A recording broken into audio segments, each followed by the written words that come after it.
All right. Welcome back to another episode of I.T.Y.G. I'm Azul, and today's topic is a really interesting idea. It's about what it means to achieve your highest potential. One of the reasons that I started this whole podcast was to help unlock my brain and achieve my highest potential and do what I can do the most, best. And so to me, when I say highest potential, I don't mean most successful. I don't mean owning the biggest house, or I mean doing what makes you the best. So how else could I say that? Just pause. So to me, when I say unlocking highest potential in yourself, it's so much more of an elimination process, an ability to stop hindering yourself, to eliminate the activities that make you weaker, that make you lazy, that make you slow.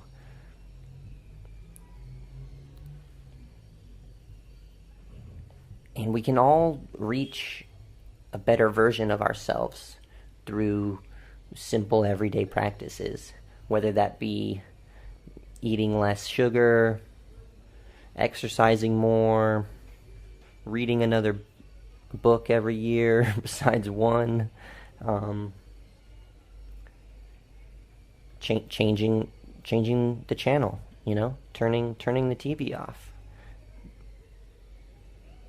playing with your kids more. So many things that you can do to make yourself a better person and help the world as a whole. And it's about doing, but also not doing. And there's a lot of things that stop us from becoming our highest potential. Mostly, it's like a 50-50 between birth and what you're born with and your biological attributes and gifts that you're given right out the gate, versus what you learn and what opportunities you get throughout life. So it's the mix. And we often have more opportunities in front of us than we realize. So that's what today's podcast is about. Today's podcast is about thinking about what we can do every day, the little things, to just make us better people.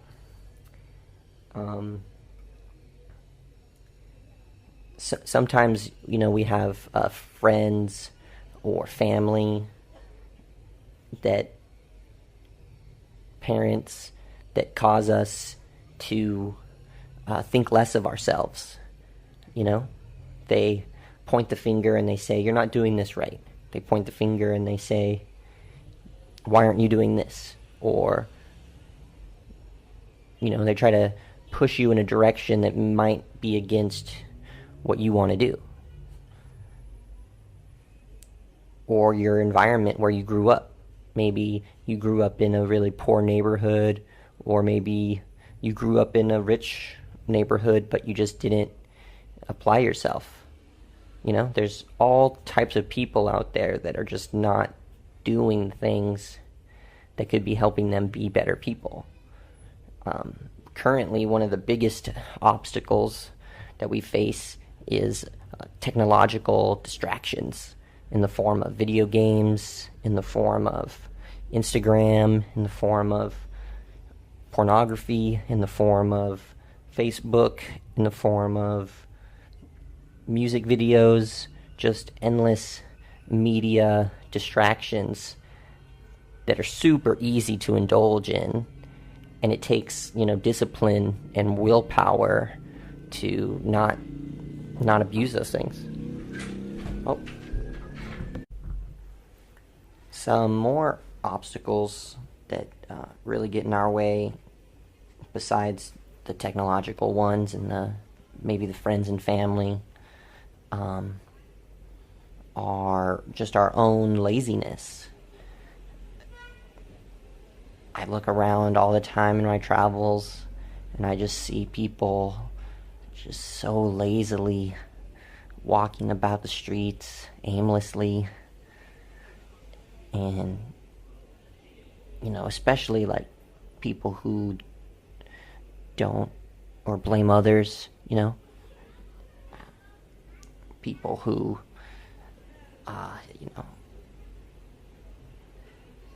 laziness is a huge factor in making us not be our best selves. Because it's easy, That's why so many people do it. Sometimes it's good to challenge yourself. When you do challenge yourself successfully, you'll feel your brain actually start to change. You'll notice the thoughts that you have are totally different. And you'll have more energy and you'll be more inspired just by doing something challenging. It's so much fun, really, to do the hard things in life. When you are always doing the easy things, then you just never get anywhere. Think about like a house cat. A house cat never does anything difficult. Just eats and sleeps and gets taken care of and cleans itself. Occasionally, if it's like let outside, it'll hunt. But a lot of house cats don't even do that. They just become lazy. But you can see those house cats that go hunting every day and they barely live in the house. Those cats, think about how much fun they're having in life. Think about all the little pounces and opportunities they get to stalk and like all that dopamine rush that they get from that reward. When we're lazy, we get no reward. We get no dopamine rush. We just get depressed and stagnant. And who wants that? So it's why we gotta like think about the fat lazy cat and how we can not be that every day through just simple little things. Just walking more, talking to new people, giving random compliments. That's a huge one. Sometimes we'll just think of a nice thing about another person and like share it with a friend, but like when you actually like go and tell the person a compliment, it like boom, a lot of brain neurotransmitters are released and you feel really euphoric. It's like win-win. So do that. That's even a little thing.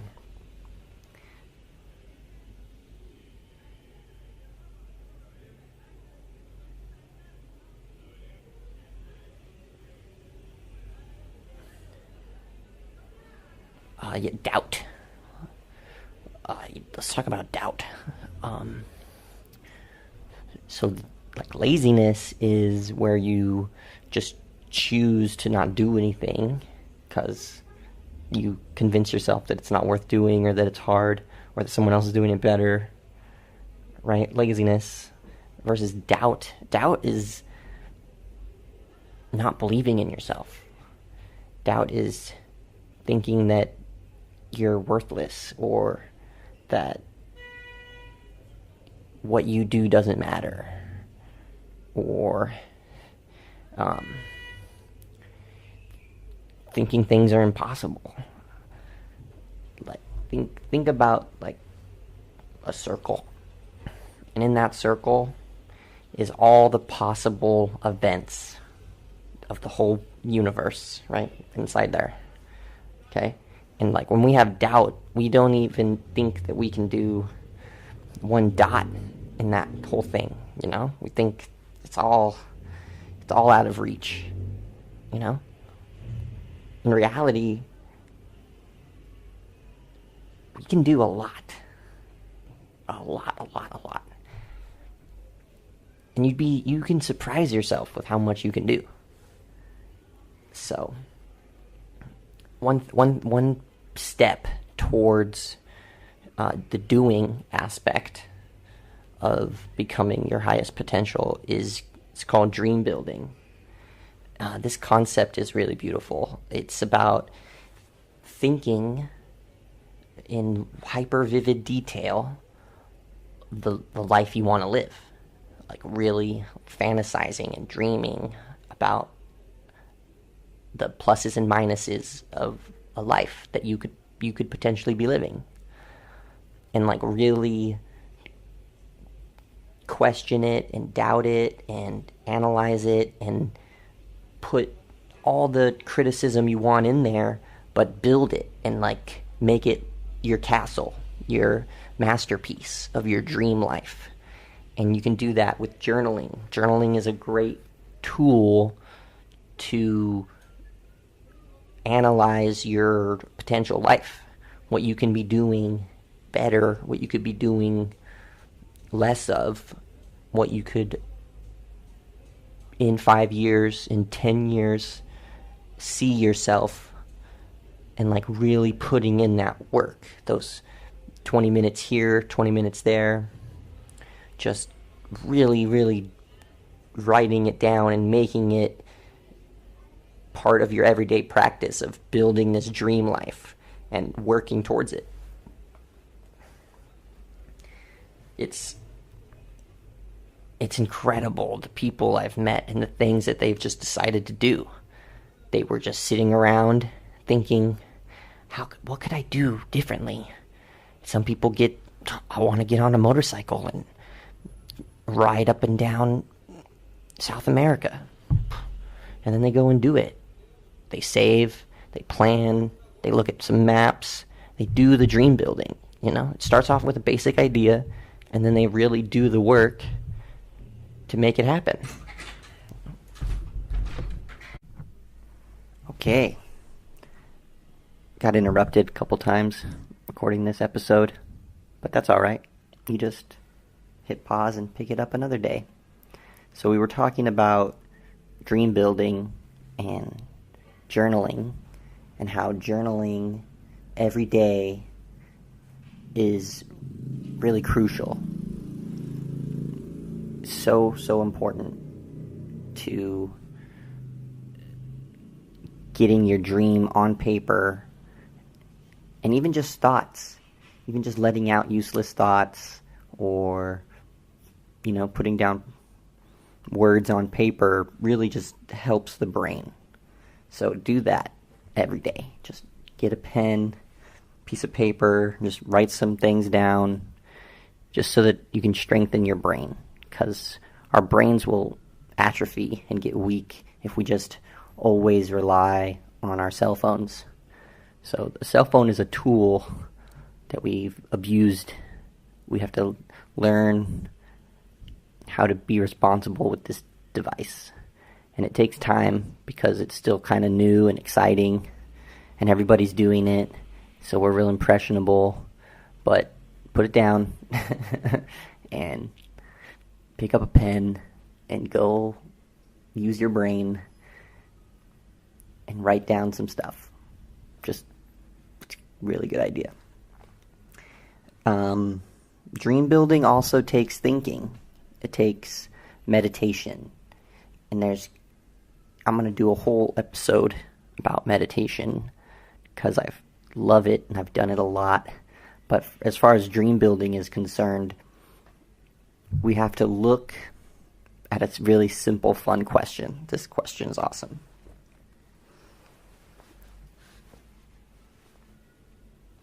Who do you listen to? Who do you listen to?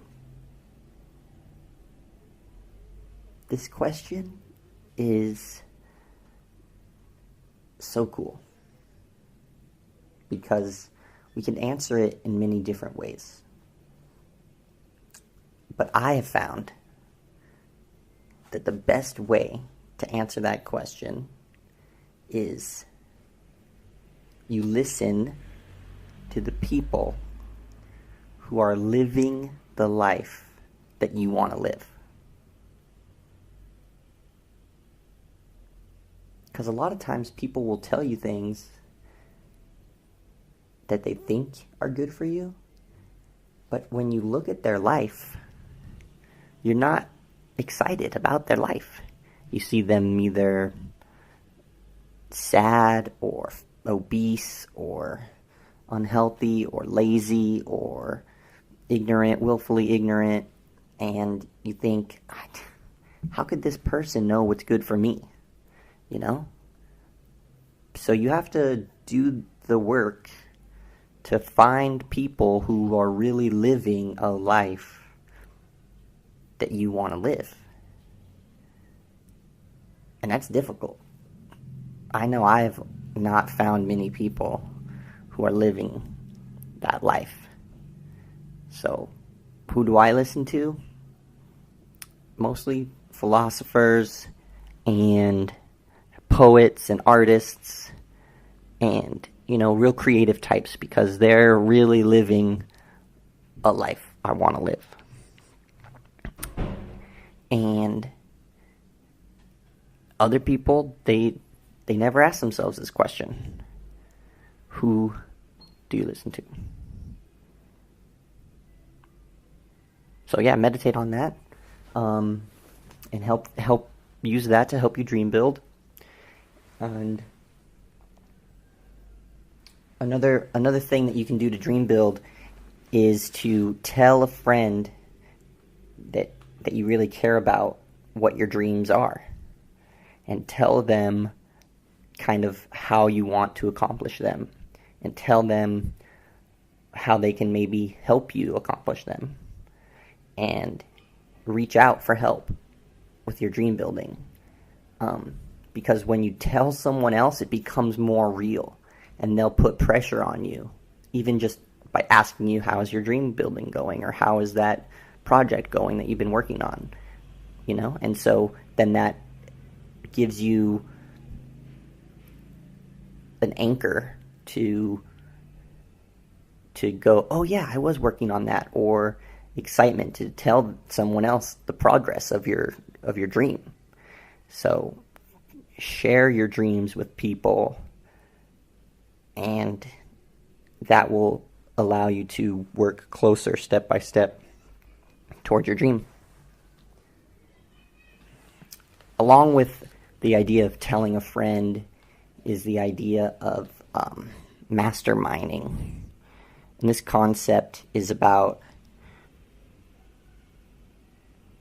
getting with a common person who's like-minded, and you guys talk back and forth, and by you guys being on the same page, your ideas are going to fuse in a way where the math doesn't make sense. It becomes not 1 + 1 = 2, but where 1 + 1 = 3 or more, depending on the quality of the people involved and the focused intention and how harmonized you can become. That's why, really great bands, when they start jamming together and they start flowing, they create beautiful music that they wouldn't be able to create on their own. So it's this idea of masterminding, is creating a third mind in the room that's bigger than the sum of the individual minds. So if you got 5 minds working together, if you got 10 minds working together, the more minds that you have that are focused on one concept and really trying to put their creative energy into it, you'll build this bigger mind. And that's really awesome, really fun practice to do. Dream building. Get to dream building.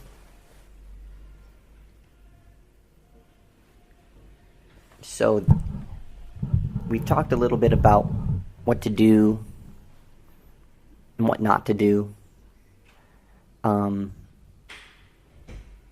Another idea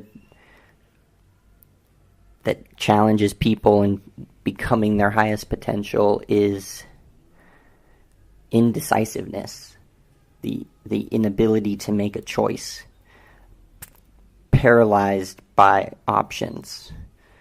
And that's a big dilemma, to see so many options in front of you, and instead of picking one that you like, you see another one that you also like, and you're like, I don't know, and you end up not making a choice, and then the opportunity fades. So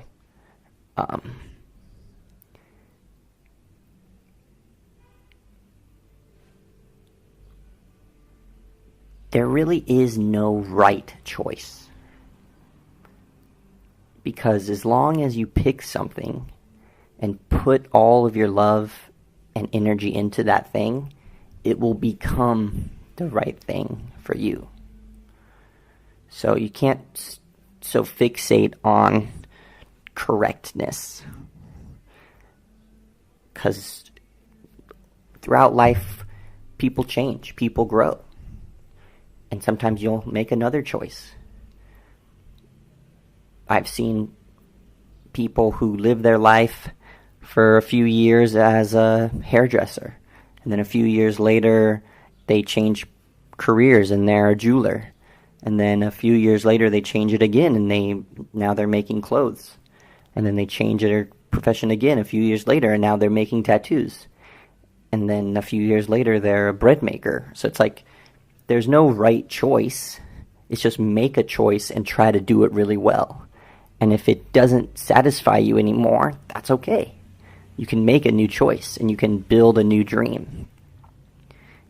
You don't have to be stuck in any decision that you make. Just try to make that decision worth it for as long as you can, until it's no longer satisfying. That's life. And who am I, I'm a guy who's made so many different choices, tried so many different options, and I just keep trying new things because it's super fun. And it's what life is all about. Having fun, messing up. I like to say, sometimes you win and sometimes you learn. You gotta take those moments and really learn how to become better and how to do what satisfies you. So, yeah. From a hedonist to the world, just do what pleases you. For the most part. Sometimes we gotta sacrifice. Sometimes. There's a lot of benefits that you'll receive from going forward into your dream. You'll start noticing your energy levels change. You'll start noticing your attitude change. You'll start noticing how you'll encourage others to do better. You'll start noticing how things that might have irritated you no longer irritate you. And so you'll become not just a person that you love more, but you'll become a person that everyone loves more. The society as a whole will benefit from you doing you better.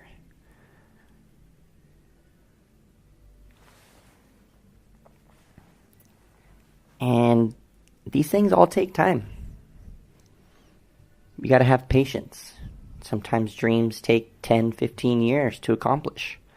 Sometimes dreams take only a week, depending on what the dream is, depending on what your resources are like. Have many dreams. Have small dreams, have big dreams. And always make new ones. But have patience and know that as long as you're trying to do the work, that step by step, day by day, you will get there.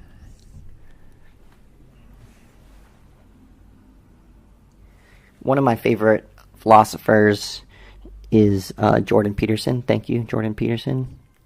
He's a Canadian. He's done great things. You can support him on his journey. He's also a podcaster and speaker. He does tours. He's great. I don't know if he's written any books. Yeah, I think he has. He wrote one called 12 Rules for Life, maybe, something like that. But he's given me a lot of insight, and I just like to share some of his good ideas. I don't know if I'm allowed to do that. Maybe I'm not. I don't know. But I'm going to do it anyways. So one of his ideas is humble self-improvement, right? Sometimes we look towards really big ideas of how we can become great. Like, oh, I'm going to be a millionaire. Like, if you don't have already $500,000, to become a millionaire is like pretty far away, you know? Like, your chances of starting off with $6 and then becoming a millionaire, it's very, very difficult. You have to come up with some revolutionary, unforeseen technology or concept or product,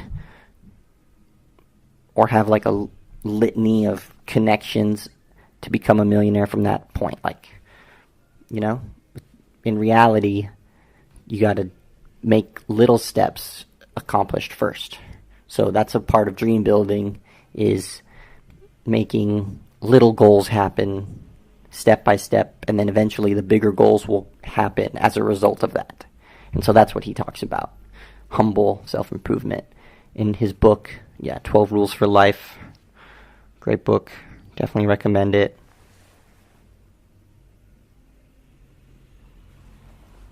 Another important question that we can ask ourselves is, what am I doing right and what am I doing wrong? How can I do the things I'm doing right better, and how can I do the things I'm doing wrong less? These questions are not in everyone's consciousness, because we often don't take the time to ask these questions to ourselves. But they're really good questions. How can I do this better? What's working? How can I do this less? And what's not working? Like, these questions are priceless questions. So, as a part of your dream building practice, incorporate these questions as you're working towards your goal.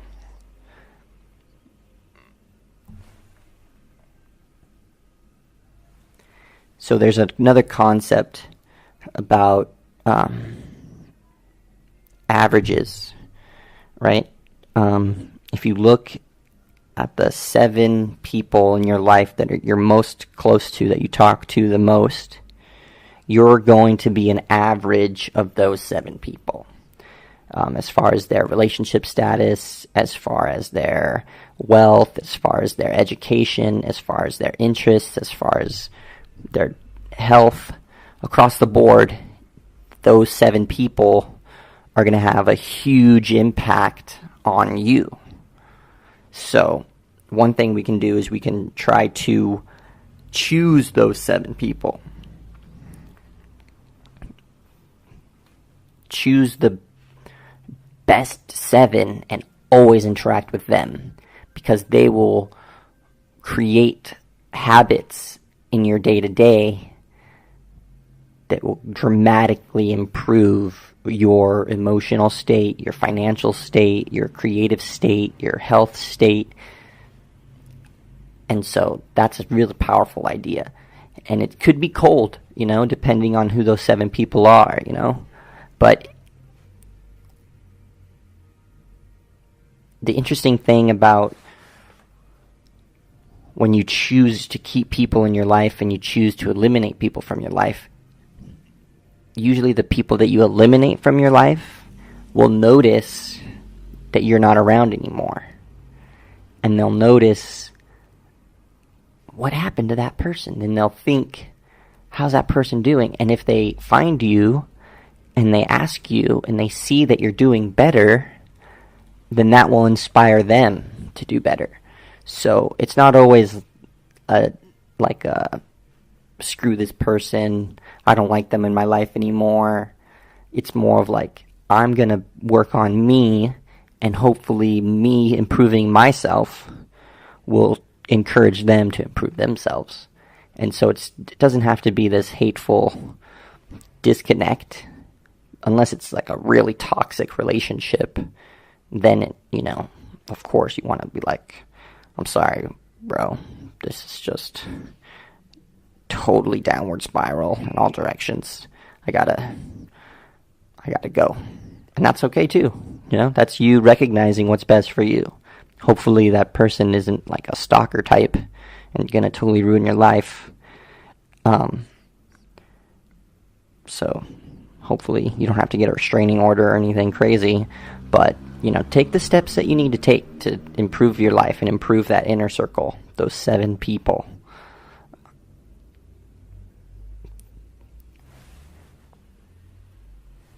And don't be afraid to use your resources.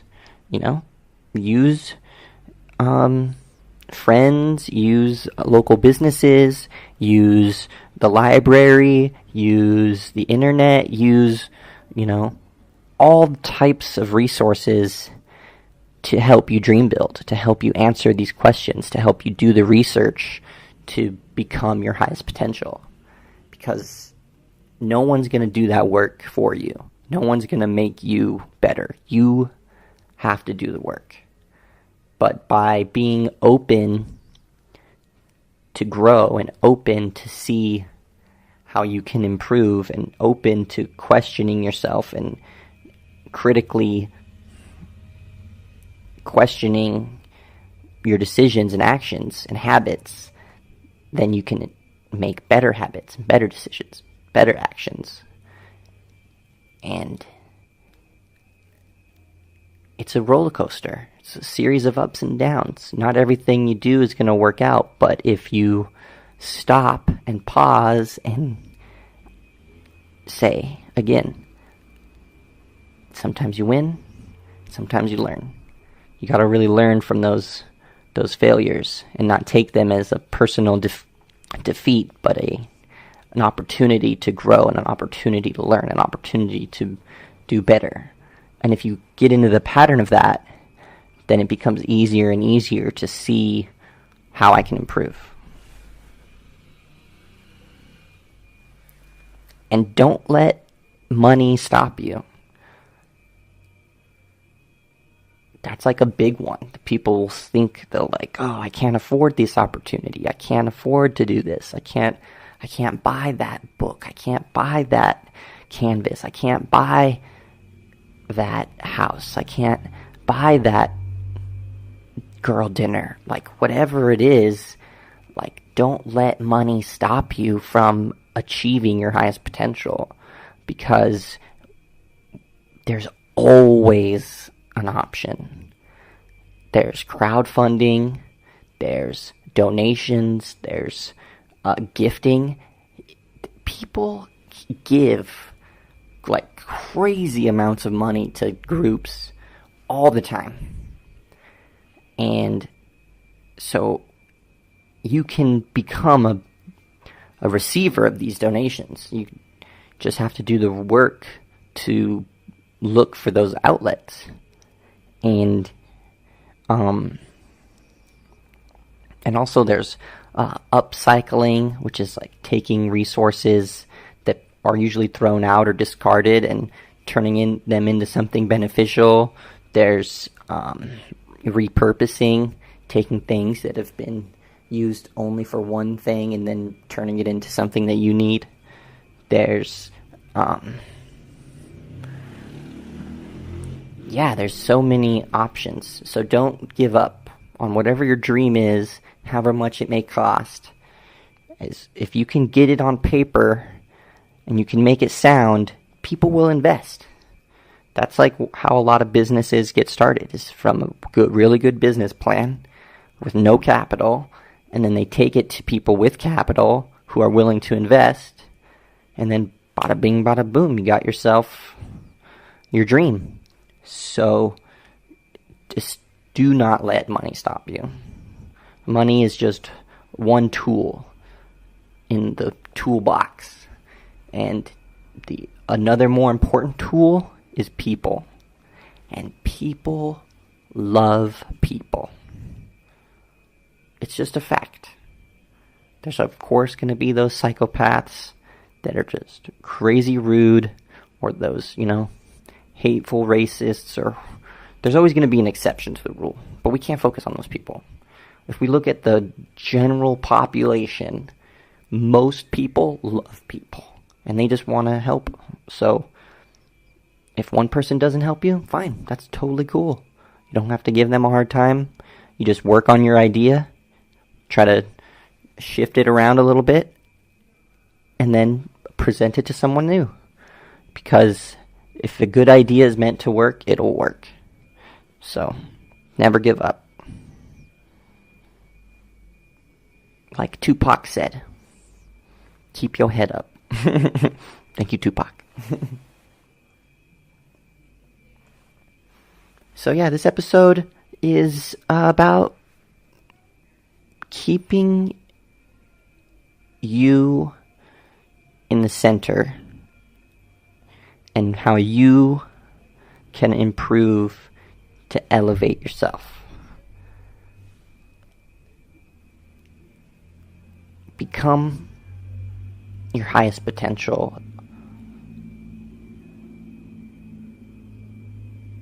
Not for the benefit of anyone else, but for you. Just do it for you. Not for the money, not for the relationship, not for the car. Just for you. Improve you for you. That's the real reason to do anything good. And it might sound selfish, but if we're not selfish, then we're going to suffer. And you don't have to be egotistical and a megalomaniac to be selfish. You can be selfish in a responsible, compassionate way, to where if you just let everyone walk all over you and take advantage of you, then what are you getting from this life?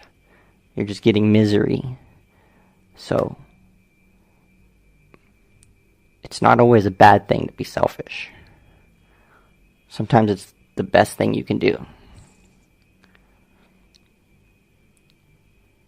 So yeah, that was today's podcast.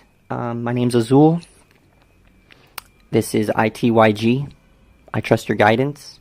Feel free to follow me on Instagram at I.T.Y.G forever. Yeah, underscore. So it's I.T.Y.G underscore forever at Instagram.